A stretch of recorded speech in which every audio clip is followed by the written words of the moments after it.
जय हिंद साथियों, इस वीडियो के अंदर आज मैं आपके बहुत ज्यादा जो डाउट आ रहे हैं यूपी पुलिस के एग्जाम को लेकर के, उसकी तैयारी को लेकर के पूरा डिस्कस करेंगे। तो चलिए वीडियो शुरुआत करते हैं। अगर आप नए हैं तो चैनल को सब्सक्राइब कर लीजिएगा एंड वीडियो को लाइक कर लीजिएगा। आपके जो सवाल है वो यहाँ पर लिख दिया मैंने, री एग्जाम की तैयारी कैसे करना है। साथ ही में दूसरा आपका सवाल है कि साहब सिलेबस को कैसे कंप्लीट करना है। साथ ही में इस बार सेफ स्कोर कितना रहेगा। आप सबको पता है इस बार सेफ स्कोर का बड़ा ही डिमांड है।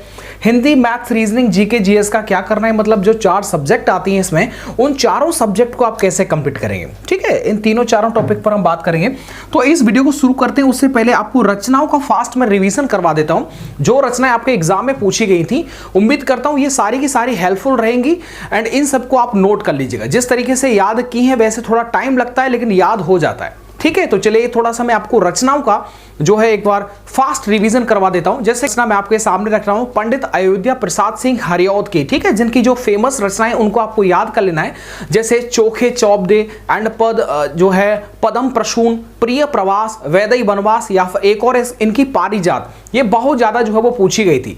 दूसरा एक और है, आपको देखिए पंडित प्रताप नारायण मिश्र, जो यूपी पुलिस में पिछली बार पूछी गई रचनाएं थी, इनको आप याद कर लीजिएगा। फुट जैसे एक था फुटकर निबंध था, हठी हमीर था, कली कौथुक रूपम था। आगे देखिएगा मैथिली शरण गुप्त की जो रचनाएं पूछी गई थी उनको आपको याद कर लेना है।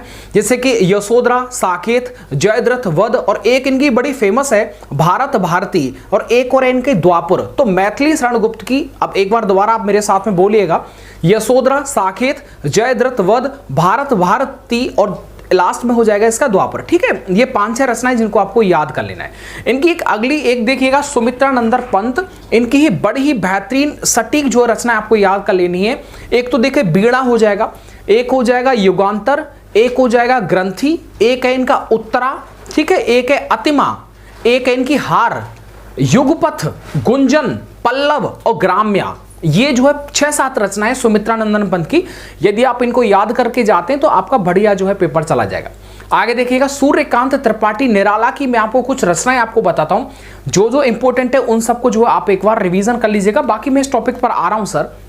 देखिए ये वीडियो आपको बड़ी हेल्पफुल रहेगी। इस वीडियो के माध्यम से हम नहीं चाहते कि कुछ आपका टाइम जो वेस्ट हो। तो निराला जी की रचनाएं देखिए, जैसे तुलसीदास है, अनामिका आपने सुना होगा, परिमल इनका बड़ा ही फेमस है, अप्सरा एक और है, एक है प्रभावती, एक है चतुरी चमार, ठीक है, एक है समन्वय, एक है मतबाला, ये बड़ी फेमस है, माधुरी ये भी बड़ी फेमस है, सरोज स्मृति, ये जो है वो सूर्यकांत त्रिपाठी निराला जी की बड़ी फेमस। महादेवी वर्मा की बात कर लेते हैं तो महादेवी वर्मा की 5-6 आप याद कर लीजिए। जैसे कि महत्वपूर्ण मैं आपको बता रहा हूं, जो निहार है, रश्मि है, नीरजा है, संध्या गीत है, यामा है, क्षणदा है, स्मृति की रेखाएं, मेरा परिवार, ये 6-7 रचनाएं जिनको आपको याद करके ही पेपर में जाना है।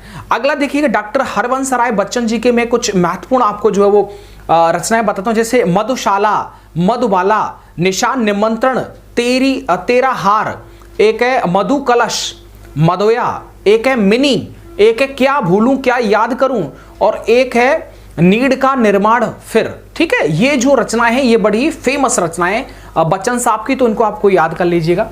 अब देखिएगा जयशंकर प्रसाद जी की मैं 2-3 बता देता हूं। जैसे देखिए कामायनी, कंकाल है, इरावती है, तितली है और ध्रुव स्वामिनी है।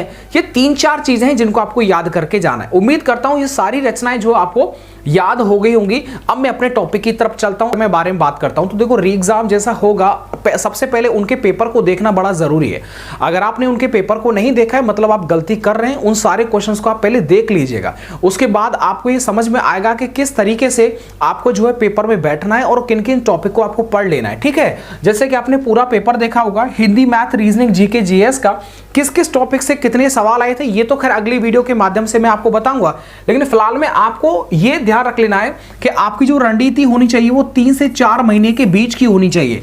मतलब आप ये मान के चलें कि साहब मई जून तक मेरा पूरा कंप्लीट हो जाएगा एंड फिर एग्जाम कभी भी हो जाए मैं उसके लिए तैयार हूं। 3-4 महीने को टारगेट लेके चलेंगे तो आप सबकी जो वो बहुत ही अच्छी तैयारी हो जाएगा। मुझे पूरा उम्मीद उम्मीद है, विश्वास है कि आप 3-4 महीने में सफिशिएंट तैयारी कर सकते हैं। अब कुछ स्टूडेंट का सवाल होगा, साहब देखिएगा हम जो है बहुत वीक हैं, मतलब तैयारी इतनी अच्छी नहीं की है, अब उसको लेकर के थोड़ा सा हमें गाइड करिएगा। सर देखिए, अगर आप वीक हैं तो अगर आप आज से ही पढ़ाई चालू करते हैं तो आप 3-4 महीने में इतना कर सकते हैं कि इस पेपर को जो है क्रॉस कर सकते हैं, मतलब 200 के आसपास आप आराम से जो है वो ला सकते हैं। तो 3-4 महीने का बैक टू बैक जो होना चाहिए वो रिवीजन होना चाहिए, एंड हर टॉपिक को आपको पढ़ना है। Hindi, math, reasoning, GK, GS, इन चारों सब्जेक्ट को जो है बहुत ही अच्छी तरीके से आपको पढ़ना होगा, तैयारी करनी होगी। साथ ही में देखो, हिंदी तो आपको पता है इस पूरे पेपर के अंदर बड़ा ही स्कोरिंग सब्जेक्ट होता है, एंड साथ ही में मैथ जो होता है ये भी मैं स्कोरिंग ही बोलूंगा, क्योंकि इसमें आप 15 से 16 क्वेश्चन आराम से कर सकते हैं। रीजनिंग देख लीजिएगा, हर पेपर में 15-16 क्वेश्चन जो होता है वो हर पेपर में नए टाइप के आते हैं, तो उनको लेकर के आपको परेशान नहीं होना है, ठीक है। वो नए आते हैं हर व्यक्ति, मतलब अगर पहला शिफ्ट होगा तो पहली शिफ्ट के सारे विद्यार्थी के लिए वो समान क्वेश्चंस रहेंगे, तो उनको लेकर के आपको चिंतित नहीं रहना है। अच्छा स्कोर नहीं कर पाते हैं तो ऑलमोस्ट वो सभी के लिए सेम रहता है। जीके जीएस में जो टॉपिक है वो मैं आपको सिलेक्टेड टॉपिक बता दूंगा, उनका आपको रिवीजन करते रहना है। यूपी जीके में से आप बहुत ज्यादा नहीं पढ़ेंगे तब भी हो जाएगा, कभी भी किसी भी पेपर को उठा के देख लीजिएगा, आराम से इतना आसान पेपर आता है कि आप क्वेश्चंस के लेवल को समझ सकते हैं कि डीप से कुछ नहीं पूछा जाता है। अगर आप कहेंगे तो हर वीडियो में मैं यूपी जीके के लगभग 50-60 क्वेश्चंस आपको रोजाना रिवीजन करवा सकता हूं, तो इस चीज को थोड़ा सा आप ध्यान रखिए। सिलेबस को कैसे कंप्लीट करना है, देखिएगा 3-4 महीने के टाइम से आप जो है सिलेबस को कंप्लीट करेंगे कि आपको Hindi, math, reasoning, GK, GS को कितना कितना टाइम रोजाना देना है। जब आपका पूरा सिलेबस, जो टॉपिक जो सिलेबस में पूछे जाने वाले टॉपिक हैं, अगर आप उन पर अपनी कमांड पूरी कर लेते हैं, उनको आप रिवीजन मार देते हैं, तो आपका सिलेबस पूरा कंप्लीट हो जाएगा। साथ ही में देखिएगा, अब तक आपने तैयारी तो की है, ये बहुत कम विद्यार्थी ऐसे होंगे जो पहली बार तैयारी कर रहे होंगे, पहले भी तैयारी उन्होंने नहीं किया होगा, सिर्फ 1.5 महीने को समझ करके। साहब देखो 1.5 महीना है, बहुत कम समय है, लेकिन यदि आप 3-4 महीने के अंदर भी सर कर सकते हैं, दिक्कत वाली बात नहीं है, तो इसलिए चिंता करने की कोई बात नहीं है। अगर आपके पास में इतना भी है तब भी वो पर्याप्त है, मतलब सफिशिएंट है।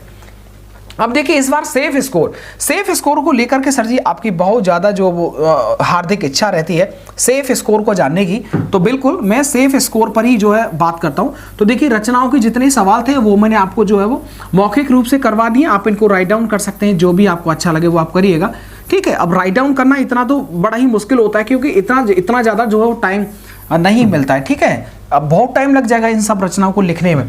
अब आप देखिएगा, अब आपको पता होगा कि इस बार जो है पेपर लीक हो गया था, इस वजह से अगर आप कितना भी स्कोर करते तब भी वो कम ही पड़ जाता है। तो ऐसे में ये जो मौका अब इस बार आपको मिल रहा है वो सेफ स्कोर इतना ज़्यादा नहीं जाएगा, आपकी जो आपकी जो लाइन है उस लाइन पर ही आप चलते रहे। अगर आपका स्कोर देखिएगा, मैं जनरल कैटेगरी की बात कर लेता हूँ, अगर आपका स्कोर, मैं फिर दोबारा वही रिपीट करूंगा, अगर आपका स्कोर वर्तमान में अगर 200 प्लस जा रहा है, ठीक है, तो आप मान लीजिएगा, मैं यूआर जनरल कैटेगरी की बात करता हूं, तो 200 पर ये पर्याप्त, आपका मतलब ये हो जाए अगर आपके 100 क्वेश्चंस एकदम सही हो जाते हैं तो आप आसानी से 200 का अचीवमेंट जो वो प्राप्त कर सकते हैं। इस बार ज़्यादा कट ऑफ नहीं जाएगा, इस बार बहुत ज़्यादा सख्ती होगी, एंड पेपर का लेवल भी आप अच्छा खासा देख पाएंगे। इससे पहले देखिएगा सन 2018 में जब पेपर लीक हुआ था, उसका पेपर जो है वो री एग्जाम हुआ था, ठीक है। अब री एग्जाम होने के बाद में आप उस पेपर को जरा उठा के देख लीजिएगा, जो री एग्जाम वाला जो पेपर हुआ था उसका आप लेवल देखेंगे तो जो पहले पेपर हुआ था ना 2018 में, उसका लेवल एंड री एग्जाम का लेवल देखेंगे तो दोनों में आपको अंतर मिलेगा। यानी इतना अंतर मिलेगा, अगर आप मैथ के भी क्वेश्चंस देखते हैं तो मैथ के भी क्वेश्चंस को समझ में आएगा कि कम से कम 5-6 लाइन का तो एक ही क्वेश्चन है, यस और नो, आप पेपर देख लेना आपको समझ में आ जाएगा। तो लेवल जो है बढ़ेगा, इसमें कोई डाउट नहीं है। साथ ही में देखिएगा, अगर आपने तैयारी कर रखा है तो लेवल का खास प्रभाव नहीं पड़ेगा, लेकिन अगर लेवल कितना भी बढ़ जाए मैथ में, फिर भी आप जो वो 14 से 15% कर ही जाएंगे, एंड 14-15 क्वेश्चन 15 दूनी 30 बहुत तगड़ा स्कोर होता है। आप देखो हिंदी के अंदर बेसिकली जो री एग्जाम हुआ था उसमें अगर मैं लेवल की बात करता हूं तो सबसे ज्यादा जो लेवल पर प्रभाव पड़ा था वो मैथ के ही लेवल पर प्रभाव पड़ा था। तो मैथ को इस बार जो वो अच्छा खासा देख करके जाना है, ये बिल्कुल ऐसा नहीं कह सकते कि इस बार जो पेपर आया था वैसा ही आपको पेपर देखने को मिलेगा। री एग्जाम हो गया, उस री एग्जाम को देख करके आपको समझना है कि आपको बेहतरीन तैयारी करनी है इस बार, बिल्कुल भी समय बर्बाद आपको नहीं करना है। इसीलिए मेरा ये प्रयास रहेगा कि जब जब मैं आपके साथ में वीडियो रिकॉर्ड करता हूं तब जो आपको जीके का, जीएस का, हिंदी का, बहुत सारे टॉपिक्स को इसी तरह से जो मौखिक रूप से बताते जाऊं ताकि आपका रिवीजन भी होता रहेगा। उम्मीद करता हूं ये सारे डाउट आपके खत्म हो गए होंगे। तो सेफ स्कोर आप कम से कम 200 तो रखना ही रखना, कम से कम 200 रखना। पेपर अच्छे लेवल का आएगा, इसमें कोई डाउट नहीं है, दोहराने की बार बार जरूरत नहीं है। पेपर अच्छा आएगा मतलब आपकी तैयारी भी जो वो अच्छी देखने को मिलेगी। तो मिलता हूं मैं आपको नेक्स्ट वीडियो के साथ में। अगर वीडियो अच्छा लगा है तो वीडियो को लाइक कर लीजिएगा, चैनल को सब्सक्राइब कर लीजिएगा, एंड जो आज मैंने रचनाओं का जो रिवीजन करवाया वो आपको कैसा लगा कमेंट करके आपको जरूर बताना है। मिलता हूं मैं आपको नेक्स्ट वीडियो के साथ में। वीडियो को देखने के लिए आप सबका बहुत बहुत धन्यवाद।